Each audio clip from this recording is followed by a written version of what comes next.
This is Film Talk, where we interview the brightest minds in filmmaking 5 days a week. Do you need a great camera for your next shoot? You may want to consider the world's lightest handheld Super 35 digital film camera, Blackmagic's Ursa Mini 4.6K. The Ursa Mini boasts a 4.6K sensor, global shutter, and up to 15 stops of dynamic range. It's perfectly balanced for handheld use and comfortable enough to be used all day long. Scene 1, take 1. Film Talk Nation, we are greenlit for yet another great show. Vanessa Franken, I'm excited to bring you our featured guest today, Chris Bell. Chris, are you ready for your close-up? Yes, absolutely. Chris Bell is the co-writer and director of the hit documentary Bigger, Stronger, Faster, which was nominated for the Sundance Film Festival Grand Jury Prize. The film earned him accolades from Oscar winner Michael Moore and Oscar-nominated Morgan Spurlock, and was acquired by Magnolia Pictures. He is also the director of Trophy Kids, which was executive produced by Emmy-nominated Peter Berg and aired on HBO. His latest documentary, Prescription Thugs, is executive produced by Vince Vaughn and Emmy-nominated Peter Billingsley, with a score from Oscar-nominated Joel Goodman. Chris, it's an honor to have you on the show today. Thank you so much. I'm glad to be on it. So, Chris, how did you first get into the industry? I went when I was a kid. When I was younger, I made a music video for my friends and ended up winning a national contest. That was actually judged by Francis Ford Coppola. I know it's gonna sound, the whole thing sounds fake, but like everything in my life sounds fake. So that's basically what happened. Is I won this contest for doing a music video for my friends, and I was flown out to LA. It's the first time I've ever been here, and somebody suggested that I go check out the USC Film School that was with the contest that I won, and I went and checked it out, and I just immediately was like, I got to go here.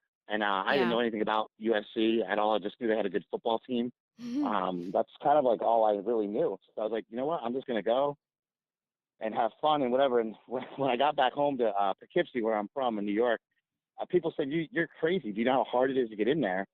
And as soon as they said that, like, I just always take that as a challenge. So I'm like, I'm going to get in there.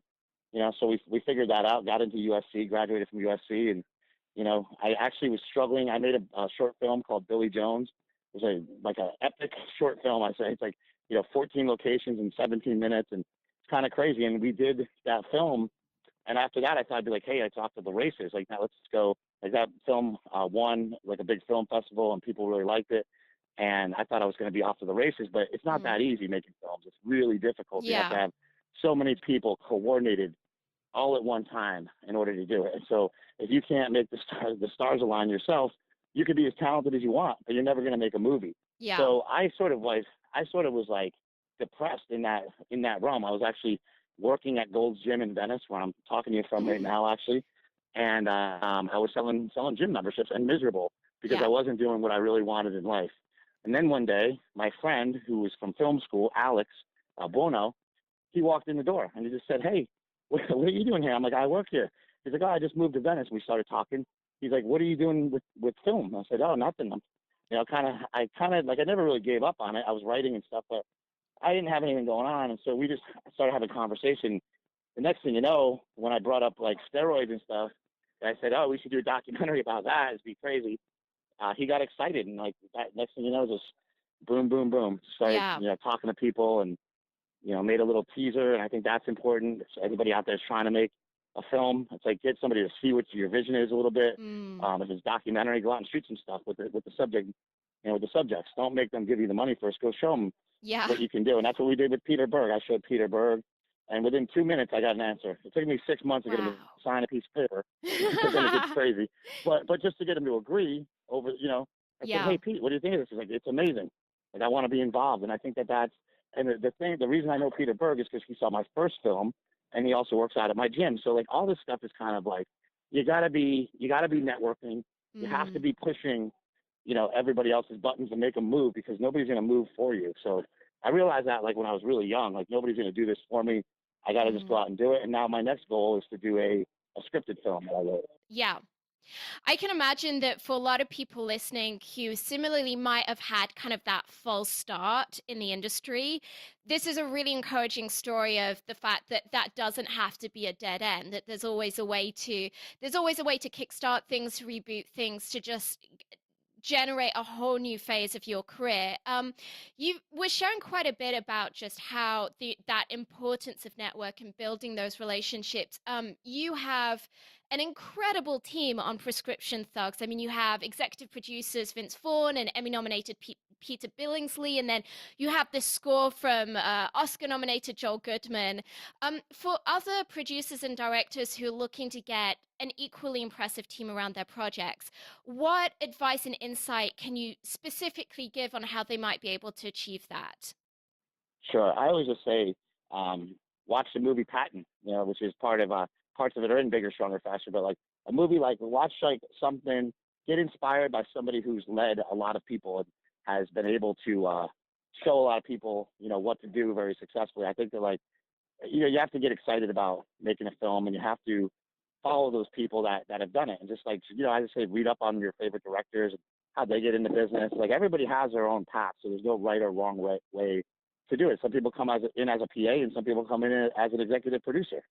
So like there's people that have worked on Bigger, Stronger, Faster that have invested, a lot of money, and then there's other people that just are investing their work and their time. And like on Prescription Thugs, what happened was I had a friend that I'd wanted to work with for years, Greg Young, and he just like would blow my mind with his talent. I'm like, what are you doing with this? And he was just having a hard time like getting jobs. So like what I was good at, I hooked up with him and did what he was good at. Like he's not a good worker, so him and me together are like just an amazing team because I can talk all day and he can do the work. He really carried the workload of the whole entire movie. I have to say, like I have to give him a lot of credit because we even put him in the movie. Him and Josh Alexander, who was our writer, we put them in the movie as co-directors because I'm the director and I'm in the middle of the thing, and like the credit's not something that like really matters to me. What matters to me is that the message gets out and the movie gets out. Yeah. And, those guys hardly get any credit anyway, so I'm just trying to give them a little.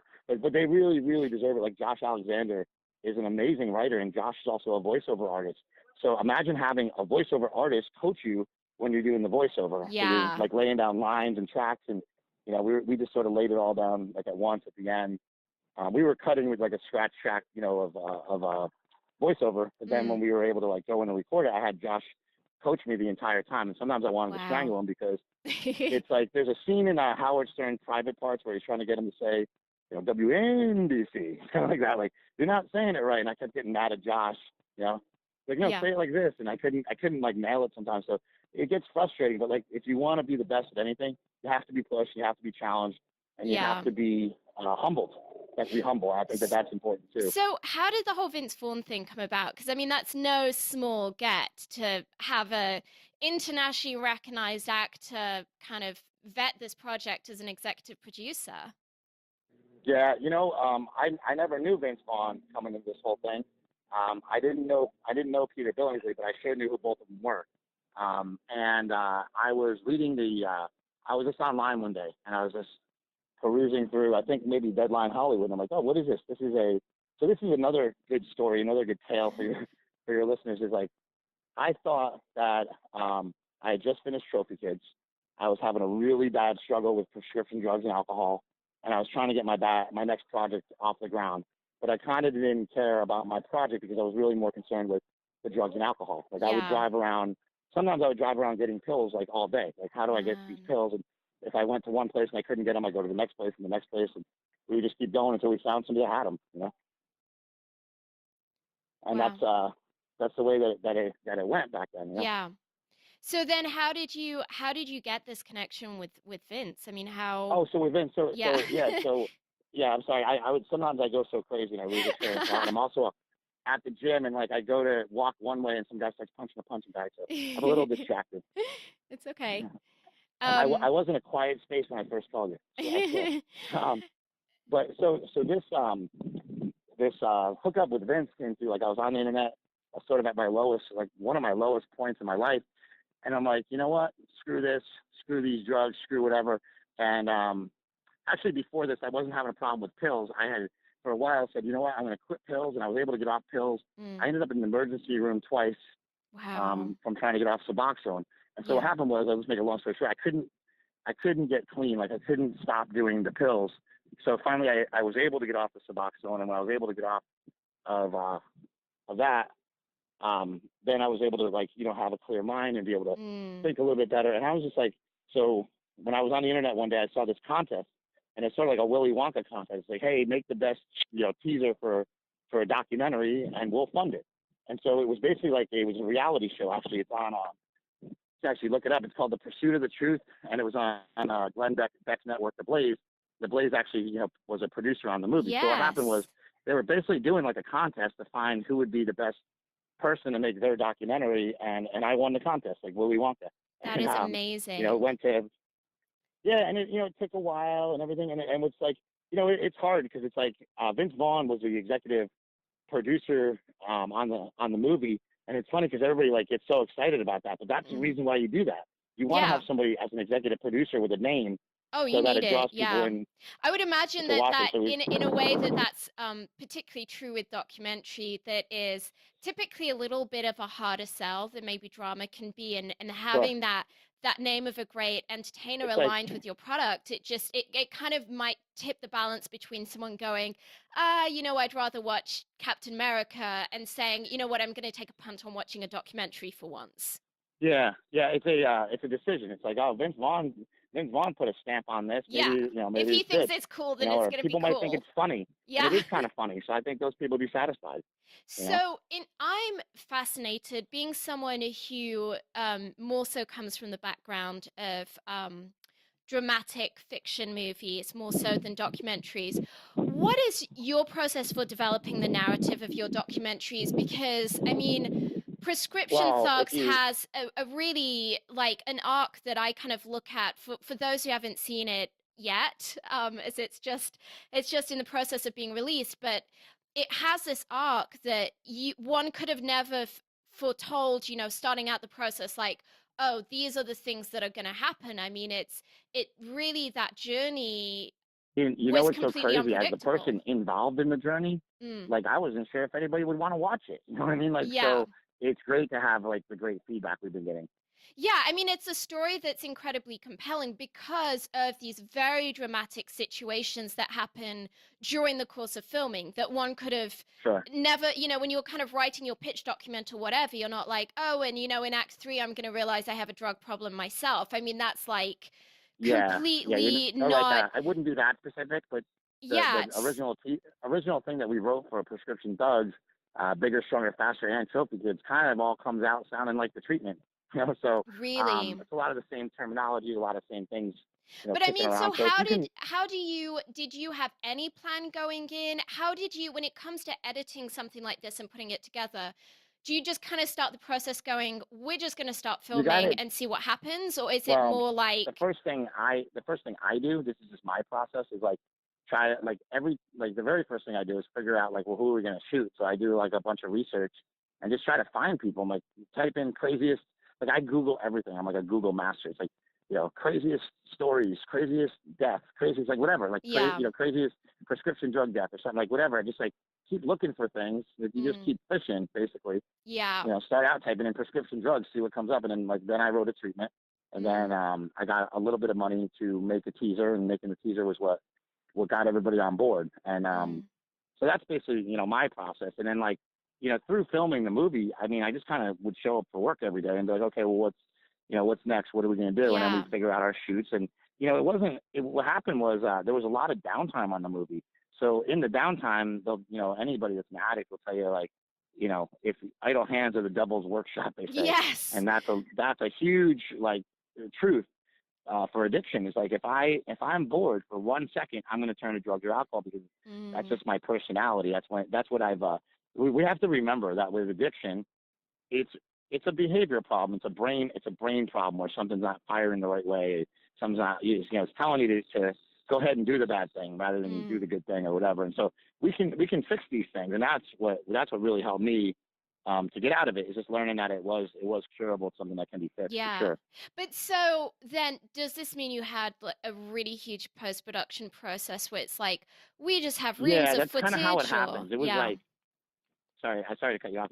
But we shot for like, it'd be like you shoot for 30 days, and then you have enough information for almost the whole movie, and then Mm, we cut for like 9 months, and then we'd stop and we'd regroup and go, okay, now we got to film this. And like when I got out of rehab, we filmed some more, and it's so funny because Richard Tate from Cliffside, Malibu, kind of like, he basically walks around showing me off to people, and he'll tell my story because he's like so proud of it. Yeah. He's like, you got to understand, you came in here, you were trying to make a movie, and you're just basically on your last leg, and now that you're better, everything's so clear and everything's so great, and it's great because I've always wanted to help other people in a way that's more meaningful than help somebody get a film made, or help, like I just want to help Mm. people in real life, like real people Yeah. like me that have problems, and just be able to talk to them, be like, hey man, it's not that bad, it's not that big of a deal, because we're lucky, we're really really blessed. Like I'm so blessed to live in LA and just have all the stuff that I have. And what happens is when you drink and do drugs, you start to lose that gratitude, and when you lose the Yeah. gratitude, you're done. Yeah. You're really done in life. You're just become an asshole. Mm. If Yeah, no, I have to believe absolutely. that. But so, I mean, it sounds like you really did not know what the ending of this movie was going to be. I mean, is that So worrying I when you were can in I can talk a little bit about it. No, because I did know yeah. what it was going to be. The end of the movie was going to be this sort of like call to action of like what you should do, and it just kind of changed. Like it basically changed. It Oh, said, right. well, like we don't really want this to be about rehab. This is still about the problem. We basically just want people to walk out of the theater and say, you know what, I got to go home and ask mom why she's on all that medication, or I got to Yeah. go talk, like I got to talk to my son, I got to talk to my brother, whatever. Like that's the reason we even made the movie, was to get people talking. And another reason, like nothing's by accident, it's all by design. So the reason why prescription drugs came up as a topic and was relevant is because like it was relevant in my family, it was relevant in my life, and I think that's really important too. Like, what is going on? You're trying to make this movie about something, you got to really dive in. Mm. So even if Yeah. it was about somebody else, like I got to completely dive into that story in order to tell it Mm. the right way. And you have to be. I always tell people like, don't be afraid to work. And it Mm. seems like in this industry and so many others nowadays, like people just don't want to work. They want to like freeload or get something for free. And so when I find people that can really work, like I hire them right away. They're like, Yeah. they're on my, they're Yes. going, like they're on the payroll, because it's so hard to find somebody that just like will do exactly what you say. And like a lot of other times, like people try to go overboard and help, and they ruin things. And you just want like you have to have a crew that's like a team, and the team's got to be Yeah. almost like a little small army, and you're the Yeah. general, and you got Yeah. to command that troop and make sure they do everything right. Absolutely.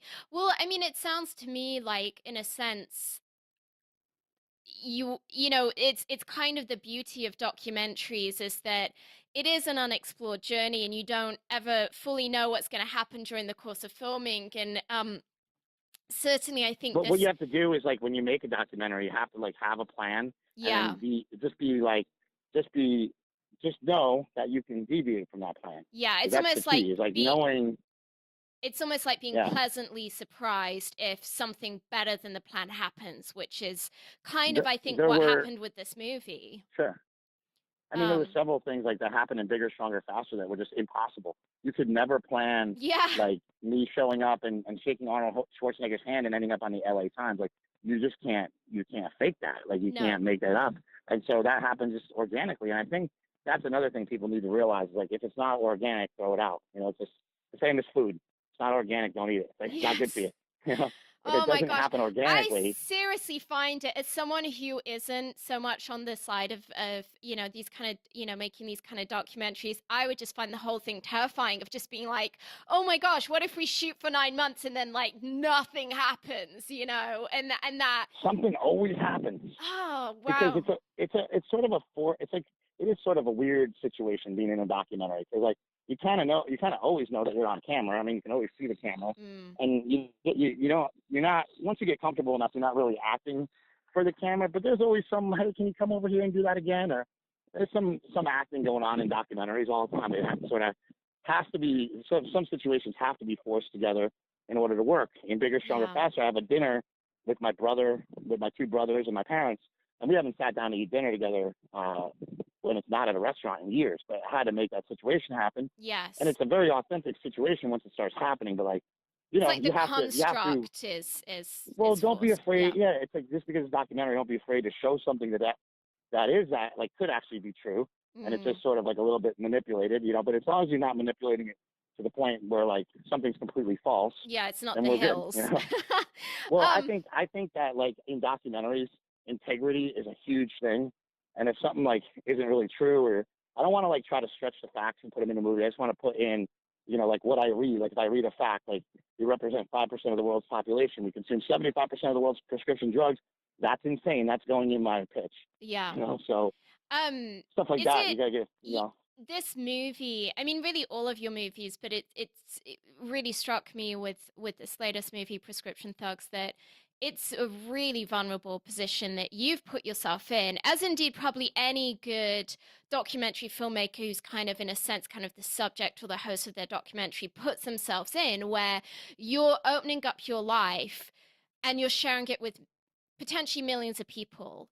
And certainly in Prescription Thugs, we travel this very personal journey with you of during the course of this documentary, your brother dies and you realize that you have a drug problem, and we see that interaction with your parents where you're having to share with them this honest truth of where they're at when they've just not so long ago had to bury one of your siblings from the same addiction. I would Yeah, imagine that there's a lot of kind that's of gasps. There's a lot of gasps in the movie where people are like, oh, geez, like, yeah. and I Yeah. think that's important too. You need those moments where people are like, oh my God, No, what's I gonna mean, happen right like, now? how do you go through that process of being able to just disconnect from the fact that, oh my gosh, millions of people are going to see this and maybe they're going to be judging me and all the rest? How do you allow yourself to be in that authentic place of having those interactions with precious people in your life, like your parents, and opening this up to an audience, potentially millions of people? You know what? I never thought about it once, and I think Really? that's true of of everybody that dares to be, do something great. It's what happens is like when you set out to do. I think when you set out to do something great, you're really concerned about the end goal, like getting Mm, to be great, getting to yeah. the top. Like I wanted to make what I wanted to do, and I think I achieved it. I mean, people could argue it if they want, but I just think I made the most definitive documentary with Bigger, Stronger, Faster about steroids that anybody could ever make. It Mm, basically leaves no stone unturned. And with Prescription Thugs, we tried to do the same thing, yeah. but we had about 1/5 of the money, and we still pulled it off. I Yeah. think we did a good job of like being able to pull off a lot of things. Like a lot of people tell me that this is like right on par. Some people say it's better than Bigger, Stronger, Faster, Mm, and that to me is amazing because I made this for 1/5 the amount of money. Seriously. So wow. like it's kind of amazing to be able to like work your craft and like be more effective, be more efficient, and be able to like get things done faster, move through post faster, move through, because we've done it before. So we know how to do this. Let's go. Yeah. Yeah, absolutely. I think that it really struck me watching the movie that there's just such a strong redemptive trait to this film that turns something that could have felt really senseless and pointless, such as your brother's death, into something that it becomes such an incredible vehicle for being able to open up a discourse about something that most of us have been affected by at a certain extent, which is abuse of prescription drugs, which is really Sure. something that can be very difficult to discuss. And I just felt that there was such a beauty to that, that I would imagine even for your parents to be able to feel that, you know what, that death wasn't without meaning. And if Oh, no, yeah. and I really do believe that there's going to be testimonies of And, people going to and say, there's always something positive that comes out of this. So like for yeah. Bigger, Stronger, Faster with Mad Dog, we must have shot 100 to 150 hours of footage with him, like a ton, you know. Mm, And we had so much footage, so we were able to like take that footage. I don't know, maybe it's like 20, 30 hours, might be a lot less. I don't know. yeah. But we had so much footage with him, and we had to go through it all and watch it all. And then what was so nice was be able, like, after he passed, to be able to like turn all that footage over to my parents so they could just watch anything, Wow. anytime. There's just like all Yeah. sorts of stuff with him. There's so much stuff Wow. with him, and he's just like, in that movie, he's always like aspiring to still be great. So he's got a Yes. great personality in that movie, and a lot of people really identify with him in that movie. So I just thought that was Yes. a cool thing to be able to say to my parents, like, here's all the footage we shot in case you ever Wow. want to see your son, like, Wow. and it's like it's so sad and devastating for our family, and like nobody knows what to tell you, nobody knows what to Yeah. say. It's always awkward, and we just got to all understand that death is just a really strange thing and hard for some of us to address, and easier for others.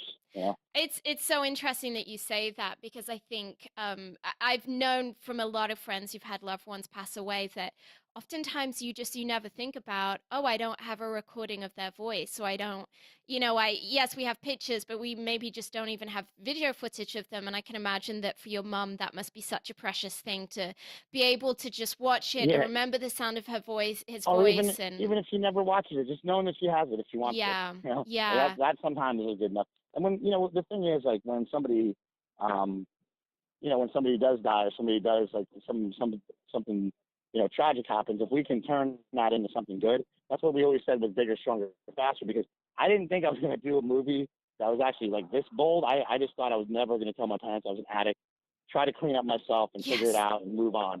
And there's just no way to really do that. Like you really have to have the rug pulled out from underneath you to mm, realize what you're doing to yourself.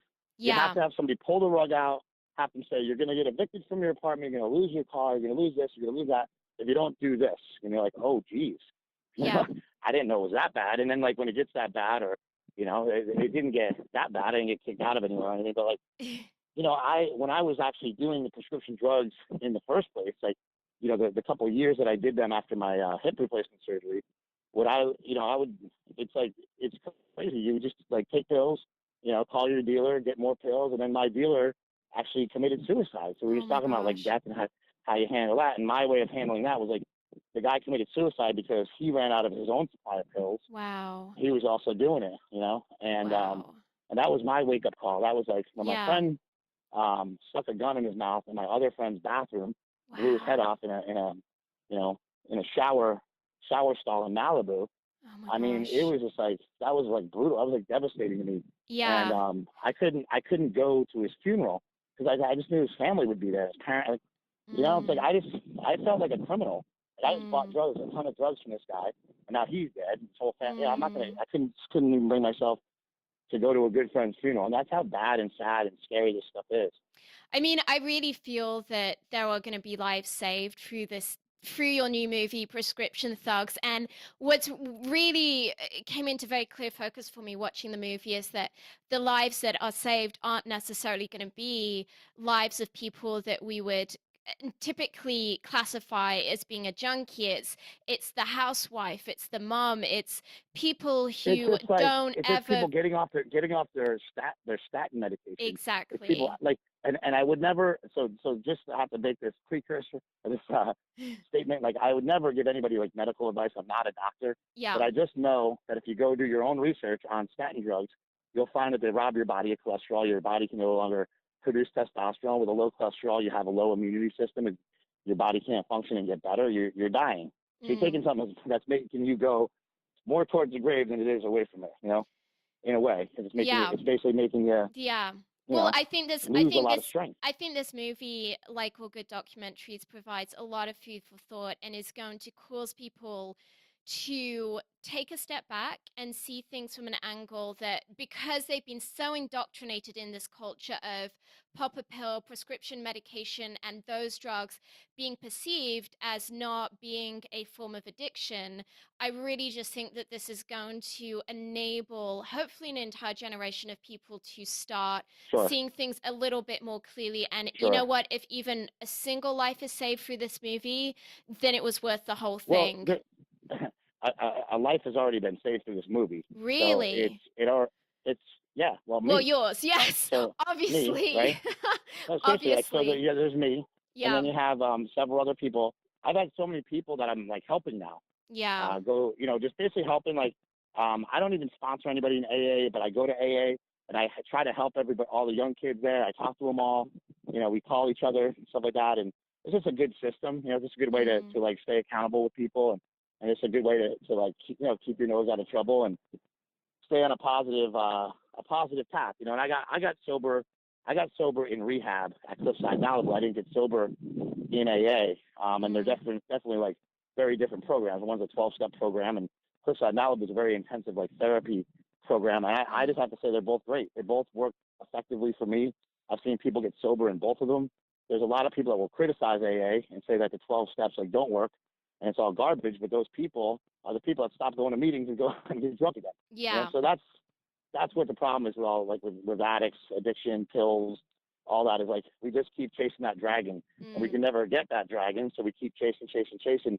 And while we're chasing, we're just running out of gas. Our body's running out of gas. yeah. We're just dying. Yeah. Well, I think, there's been a series of movies, of documentaries where we've seen a really interesting progression from it being about a movie to being about a movement of a group of people getting healing and help, and hopefully that will be a such case. Chris, in terms of the film industry, you've been part of Sundance. You obviously are very much at the forefront of a lot of I would say pretty progressive filmmaking with this documentary Sure. filmmaking, and the way that you've just been able to leverage competitions like you have. What do you think is the most important thing for our listeners to understand right now about the evolution of the film industry? About like what's going on. Yeah, just, I've actually been excited lately. I've seen a lot of people that I don't see pick them up before, and a lot of that has to do with like YouTube, and now it's great. You can make content, you put it on so many platforms. There's so many things you can do with it. There's so much more space for content, but it doesn't mean that your content's necessarily going to be better. And I think that that's like important. Is like we always have to go back to writing. We always have to go back to stories. Like mm, what's the real story behind this? Like get the story. I think a lot of people they want to make a movie and have all these cool things they want to do, but they don't understand that a movie's a whole process, like an entire thing. It's not a shot. It's not an actor. It's not a line of dialogue. It's everything all in one. So like mm, everything's got to be, you got to try to make everything balanced and everything great when you try to make a film. And sometimes that doesn't happen. Sometimes things happen easier than others, and sometimes you get knocked down a lot. But the thing I got to tell everybody is like just don't give up on that, because like I'm doing a documentary. I'm just starting it right now, and I thought it was gonna be like the easiest documentary to do. We have access to all these things, like great. Well, then like one guy that has to make a decision basically flat out tells us no, there's no way that you guys can film this and blah blah. But you know what? It's still gonna happen. It's just gonna happen a little bit later. It's yeah. gonna happen a little bit differently, and it's gonna be us telling the guy at the end, "We told you so." It's gonna be great. And you're gonna benefit. You're gonna benefit from this, and I, I just I, think a I, lot of people I love there's a story of they I think it's maybe J.K. Rowling, if I'm not attributing this to the wrong person, but I think it's J.K. Rowling who said she saved all of her rejection letters, and like when she was trying to get Harry Potter published, and she laminated them to use as like tea coasters, yeah. which I was like, You know, that's such I a used to get cool idea. I used to get all mad like that. I used to get like mad if I got like a review that had even one negative thing in it. And Yeah. I think the thing is you have to learn as a filmmaker to have a little bit of a thick skin. We had two reviews that weren't that favorable for this movie, but most of them are great. So Mm, the two that weren't that great, I feel like those people, the writers, didn't never experienced anything to do with this problem. yeah. They've been out of the loop on it. So and that's the case with a lot of people, and that's fine. I mean, for you know, they But might I be just think it's addicts themselves, right? Like, it's not they might be inconceivable. hypocrites themselves. Yeah, you never Yeah. know. Yes. Yeah. Or they're taking pills and they think it's fine. They're like, "What? This guy's an idiot." And Absolutely. Absolutely. we actually got the pharmaceutical industry fired up. Somebody, I'm not sure exactly who it is yet. It just happened today, but like somebody from pharma wrote an article about the movie and tries to like break it down and tell us like why I'm wrong. But basically, they're just like the thing is they never address the fact. Like I'm like, okay, all the stuff you're saying, even if it was valid, you are forgetting the fact that you're killing people. One person every 19 minutes in America is dying from your drugs. I Yeah. just want you to explain that to me. Explain it to Yes. me, and if you can give me a good explanation, I'm good. Yeah. But I don't think anybody can. It's all about money, and we know that. Like we've known that forever. It's really a simple, sort of cheap bad guy. It's just money. Like follow the money. We always say that, right? And you could do that in any documentary that you do. It's in everything in life. Everything's about money. Making the movie itself is about money. So it's like it's hard to really criticize money. Like I'd love for my movie to make somebody say, "Hey, maybe your movie made $10 billion, just like Pfizer made last year or whatever." And that would be amazing to me. So like I wouldn't be. I mean, I don't really fault people for making money, but I do it like when it's at the expense of other people, and Yeah. that's what's going on here. Is like people are dying, and nobody's stopping it. Well, I mean, it seems to me that they're really doing you a favor by responding to all of this stuff, because you know what? The more conversation there is about this, the more it's going to behoove your movie, and the more people who are going to start actually thinking about this whole subject. Well, Chris, we're about to enter our final act in which we're going to be getting some of your top recommendations. But before we do so, Sure. let's take a brief moment to thank our sponsors.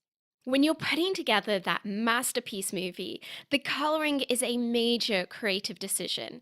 It can make the difference between whether the audience interprets your story as warm, cold, dark, or light, and it can help define the genre of the film. Here's a quick tip. Horror movies tend to have blue tones, romantic comedies tend to have warm tones, apocalyptic movies tend to be grey and washed out, movies in which reality is off kilter tend to have green tones, and action movies tend to feature a lot of teal and orange, particularly in their artwork. The Emmy Award winning Da Vinci Resolve from Blackmagic will help you get that perfect color for your next production. The Da Vinci Resolve 12 combines professional non-linear video editing with the world's most advanced color corrector, so you can now edit, color correct, finish, and deliver all from one system. The DaVinci Resolve is completely scalable and resolution independent, so it can be used on set, in a small studio, or integrated into the largest Hollywood production pipeline.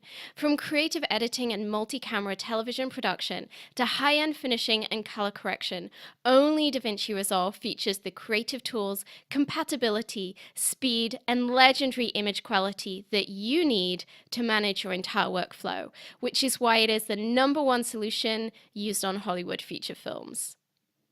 Chris, welcome to the final act where you'll be sharing incredible resources and mind-blowing answers. Are you ready?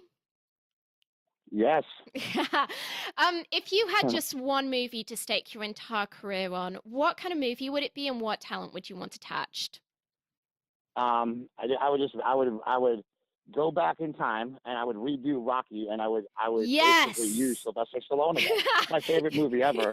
And I just think that he, like, he's somebody that inspires me because he comes from the same like, basically background. Like I come from the same background as him. He's older than I am. Mm, So Sylvester Stallone is a guy who's kind of a meathead. He loves to work out and he loves to make movies, and that's what I love. So yeah. Arnold Schwarzenegger, the same thing. So like with Rocky, that was a movie that always inspired me. I think that's an amazing answer. And I would have to join you in that. We could be co-directors together. That's um, fine. I can deal with that. We could use you can direct Adrian. I'll be Rocky. exactly, There you exactly. go. Well, Chris, if you could recommend a book for our listeners, maybe something that has been particularly helpful to you in your filmmaking career, what would it be and why? A film that anybody can, a book that somebody can read for filmmaking Yeah. would be, Mm-hmm. I think, Story by Robert McKee. Because I Great think book. Story by Robert McKee, and if you don't know who Robert McKee is, watch the movie Adaptation. There's a rendition of who he is. He's and kind of just an awesome screenwriting coach. And just, it's a book. You know what's great? Robert McKee told me through his son, who was a friend of mine, he said, you know what, man, your movie was amazing. It was so well written, and I was so happy to see that. I saw that movie. This is Robert McKee, the guy who Oh wrote my the book on gosh. screenwriting, gave us the compliment, and I was Yeah. I was so excited. I was like, dude, you don't understand. You're the guy. He goes, what guy? Yeah. I'm like, you're the guy that wrote the book that I read The that helped me book. make these movies. There's The another book. movie. There's another book out there. A lot of people tell you to read. It's called Save the Cat. Mm. And what happened with Save the Cat with me is I think it's kind of garbage. Like it's really easy to Really? understand, but it's garbage. Yeah, you know what In it what is? way? It's In what way do you feel it's it's paint garbage? by numbers movie. What movie could you make that's really good? Yeah. Like to me it's like whatever. It's to me that book put me in a worse state as a writer because Really? it curbed my creativity. It Do you stopped feel, me from do you saying, oh, not I can't feel do that. though, because I can't do that. I definitely do concede, and I've had this conversation with people who are like, it's the only book you're ever going to need on screenwriting. And I'm like, well, it actually doesn't I, address issues like how to write really it made pithy me dialogue stop and writing because I really. couldn't troubleshoot my problems. I was like, I don't get like I can't figure out what this guy means by storm the castle. I just don't know what that even means. Like, give me better examples. Like not specifically that, but like I just some mean, things that like I do kind of I'm feel, like, wait, I do kind of feel though that maybe it's, for a lot of people, maybe it's at least a good foundation that then you can add on to many other sure. great That's why I think resources. story is a better base. Like story, if you Yeah, know the rules, then we can mess around with them a little bit. But if you don't yeah. know, like let's get the rules down first. And with Save the Cat, which is like what I think is great about it is if somebody moves to LA and like, hey, I want to get in the movie business, like, hey, read this book, crank out a bunch of crappy movies, and go home, call it a day. But like because the guy who wrote it wrote Blank Check. Come on, like he didn't write anything great. He just Yeah, wrote a movie that sold, and that's most people's intention. most people look at this as a business. It's both. It's an art and Yeah. a business.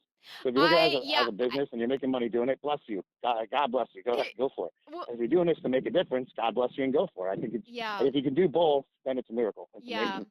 Yeah, I have to say I'm not fully objective because it's definitely a book that I read many years after having read Story cover to cover several times over, and so I really couldn't say whether Save the Cat is like an ideal starting point. I do, my personal feeling though is that there's something to be said for taking a look at all of these books, and you know what, you take what you can from I them, think and what doesn't work for you exactly. then just chew it and spit it out. Well, it's exactly, and that's how we learn anything. We learn from several different sources, not just one. I think Save the Yeah. Cat's a great book. Like what I think about Save the Cat is I think it made me a worse writer because I'm trying to think like, no, it doesn't fit into this thing, and I get so frustrated when I like write. I kind of like to open up my mind and just Yes. like, where's this going to go next, and when I'm writing an outline or whatever, try to figure that out Yeah, it's a as I'm going very through it. the save the cat method is definitely very straight-jacketed, and for those people who there's I think there's some people who love a very streamlined I process just like think it that, comes and out then too this formulaic all the time. yeah, And he's like, oh, well, Memento, you can even fit Memento into this thing. It's like, yeah, nice try. It doesn't really fit like that. Like it I can't doesn't imagine kind of Memento work. fitting into anything. But anyway, well, Film Talk Nation, I know that you love audio. If you are keen to check out Story by Robert McKee or indeed Save the Cat Strikes Back by Blake Snyder, you can do so through our friends over at Audible. If you haven't already claimed your free audio book, you can go to audibletrial.com/film talk. That's audibletrial.com/film talk, and you will be able to download either of those books for free. And this I'll link tell you will, what's a great, just can I mention one more thing? If you're sure, going to listen to absolutely. Save the Cat or read Save the Cat, it's a great book if you already know how to write. That's what I should say, is if you already did the other work. And like for me, what happened was I already kind of knew how to write, and I was experimenting with stuff. I read Save the Cat, and it sent me in a different direction, and I just never recovered from it on the one thing I was working on. Like it just, kind of like tripped me out. I was like, oh, I can't do that. That doesn't work according to this book, and it just kept me in a rut kind of for a while. Yeah. So that happens. Yeah, no, absolutely. Anyway, if anyone does want to check out either of those books, there is a link that will be included in today's show notes, and you can download them for free from Audible. Um, Chris, if you would recommend a single movie for our listeners, what would it be and why? Like a documentary or just like a single. Any movie. I mean, if there's a documentary particularly, has really spoken to you as a filmmaker, or a dramatic movie. Yeah, wow. There's just so many, and there's I so know, much right? different. But if I had to say, like, if I had to take like one movie that just had a look and a style and something I am so mad that I didn't make and somebody else got to have the fun to make it would be Fight Club. Just like Oh, yeah, the good visuals. pick. Yeah, like the visuals, the way the camera moves. Like, there's so many filmmaking classic like little things that David Fincher does in there. I think David Fincher is he's like the most brilliant visual filmmaker out there right now, or Mm. definitely one of them, if not the best. But it's just amazing to watch what he does and watch him work. So I'd say any of the David Fincher movies, really, Yeah, most of them are pretty damn good. I'd say another one of my favorite movies of all time is Braveheart, just because it's because it's intense. Braveheart. It's yeah, it's kind of got everything, man. It's got everything in it. So it's like, why not?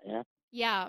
I've been really enjoying recently in terms of Finch's work. I recently, and I know I'm very late to the party, but just was able to marathon House of Cards. And it's kind of amazing to me how he obviously, I think he only maybe directed the pilot, and yet every single one of those directors just nail Fincher's style. It's quite amazing. I think it's like a kudos Sure. to those directors. Like, that's a pretty tall order to be told, hey, there's, Fincher's doing the pilot and you're coming in right Yeah, after that, you're next. So, Yeah. yep, Yeah, I would be sweating it. Well, Chris, is yeah. there maybe a particular website or app that you find is helpful to you as a filmmaker, maybe even particularly as a documentary filmmaker? The best thing you can look at, bar none, if you're a documentary filmmaker, is just YouTube. It has so much content, and there's so much stuff on there. Like you can look up, like when I was doing Bigger, Stronger, Faster, it had just started YouTube. We started that movie in Huh. 2004, so Yeah. YouTube just sort of like started getting popular. And so as we were, going along, it was getting more and more popular. We started finding archive footage on there.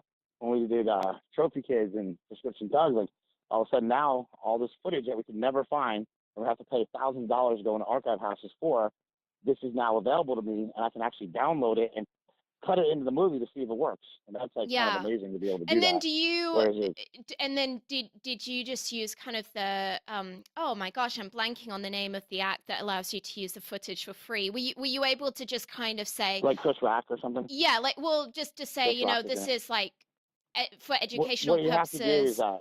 well, see, you can mess around and edit together whatever you want, like Mm, whatever footage you want, anything. You just can't put it out and make money off of it. yeah. So that's the thing is like if Even if I'm it's for educational purposes, even if it's a documentary where you can make a strong argument for this has an educational well, component. what you have to do is you have to button up everything the right way, right? So if I Yeah. want to do a fair use case, I need to go to a fair use lawyer, like somebody like Michael Donaldson. He actually wrote another great book. He wrote a book on fair use for Mm, documentary. So if something is it fits in your story, and somebody says, well, you can't use it, then you have a case.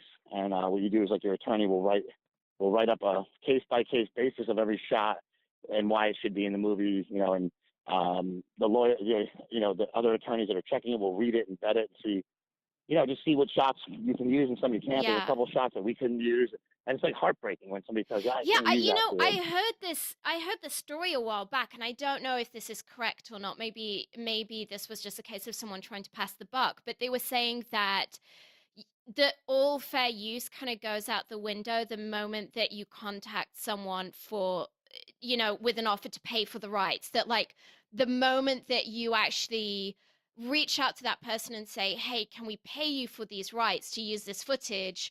If they say no, then you can't then go back on it and kind of say, That's oh, well, kind of what it is. Like, yeah, you have to ask yeah. them. That must be Yeah. such a gamble being like, hey, do we just kind of go the route of hoping we can claim this as fair usage, knowing we might be sued? Or do we go the route of offering them the money, knowing that that then Well, bars us from I being can able tell you like to? the quick answer for that is like you would know by the time that you did it, because you have to go through all the process of like you have to go to the attorney. Like first you have to cut the shot into the rough cut of the movie, and you have to go to an Yeah. attorney because you have to clear all that and source it all before you can even get insurance. So that when you sell Yeah. the movie, if there is like some sort of lawsuit, you do have insurance. Well, they won't insure the movie if it's just like completely, you know, just out of hand, crazy, just a bunch of Mm. shots of things that make no sense with your film. And it's like you can make a joke using like footage, but you gotta like make a joke that's about your movie very specifically. Like it's hard to there's Oh just my certain rules on fair goodness. use, and you can look up Michael Donaldson or Lisa Califf, Kaliff. They're like probably the best attorneys in the world for the fair use stuff and the documentary stuff as far That as is a attorneys go. great resource that I feel like a lot of listeners would be really interested in because I mean it Well, and is. Michael Donaldson, he wrote a book, and he also has an office in New York City, and they do this all the time.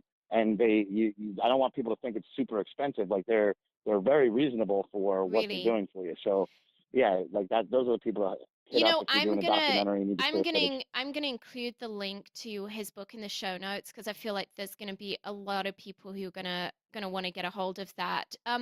Chris, very briefly, can you just tell us kind of like the elevator pitch for your new movie, Prescription Thugs? Well, I will do this. I don't know if I am. I just basically what I say is like I've been saying to people. I say, look, we as Americans we represent 5% of the world's population.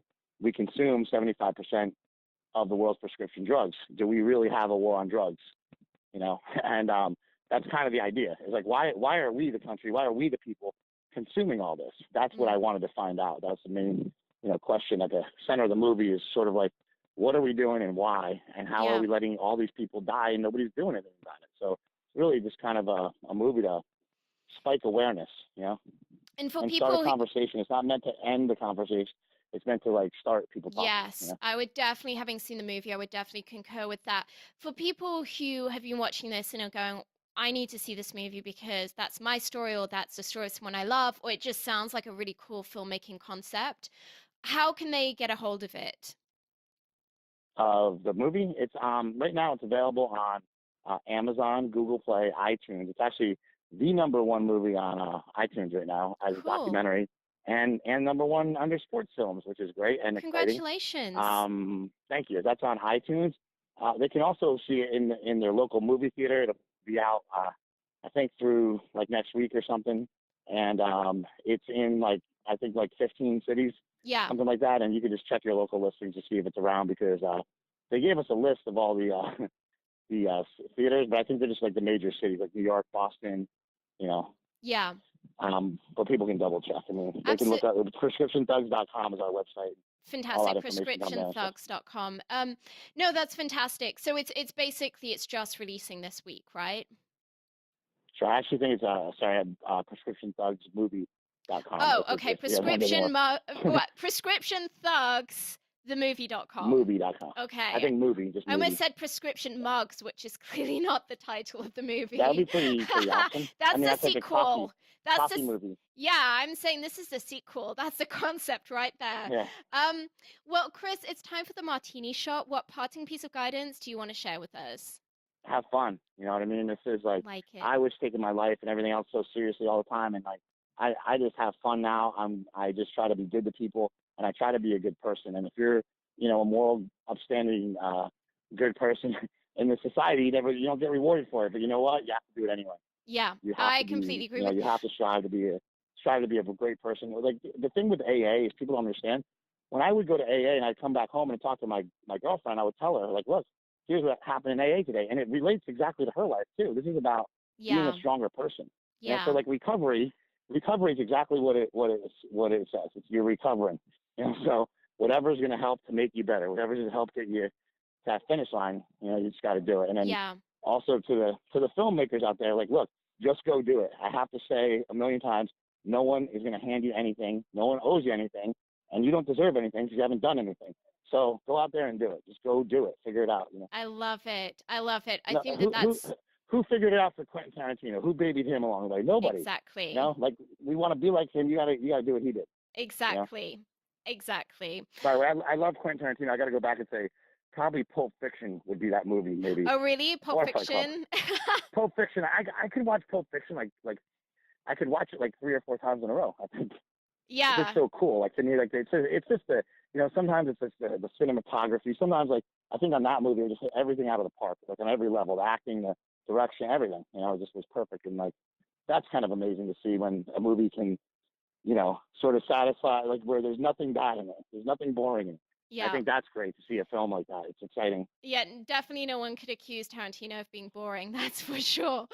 No, I love The Hateful Eight. I can't believe it didn't get nominated.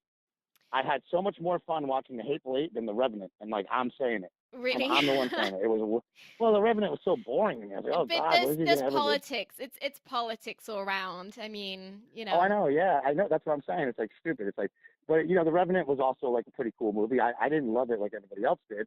People are going crazy over it. I'm like, yeah, it was okay. Yeah.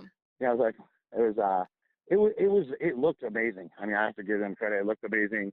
I actually want to see it again.